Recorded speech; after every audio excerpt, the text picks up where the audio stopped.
أعوذ بالله من الشيطان الرجيم. بسم الله الرحمن الرحيم. ولا تحسبن الذين قتلوا في سبيل الله أمواتا بل أحياء عند ربهم يرزقون. صدق الله العظيم.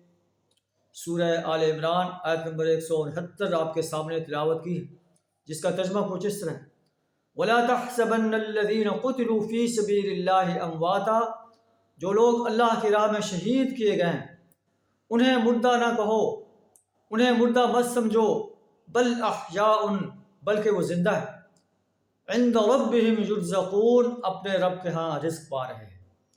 اللہ نے جو انہیں اپنے فضل سے دیا ہے، فرحین بما آتاہم اللہ من فضل، اس پر خوش ہیں، ویستبشرون بالذین لم یلحقوا بہم من خلفہم، اور خوشیاں منا رہے ہیں ان لوگوں کی بابت جو اب تک ان سے نہیں ملے، اور ان کے لیے کہہ رہے ہیں کہ اللہ خوف علیہم ولا هم یحزنون، ان کے لیے کوئی خوف نہیں ہے، کوئی غم نہیں۔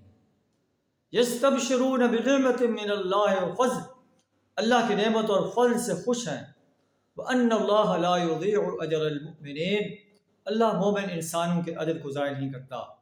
جو لوگ اللہ کے دین کو غالب کرنے کے لیے اپنی جان پیش کر دیتے ہیں، اپنا مال پیش کر دیتے ہیں، اپنا وقت پیش کر دیتے ہیں، اپنی صلاحیت پیش کر دیتے ہیں، شہادت پیش کر دیتے ہیں، اللہ فرماتا ہے کہ یہ لوگ زندہ ہیں، انہیں مردہ نہ کہو، اپنے رب کے ہاں رزق پا رہے ہیں۔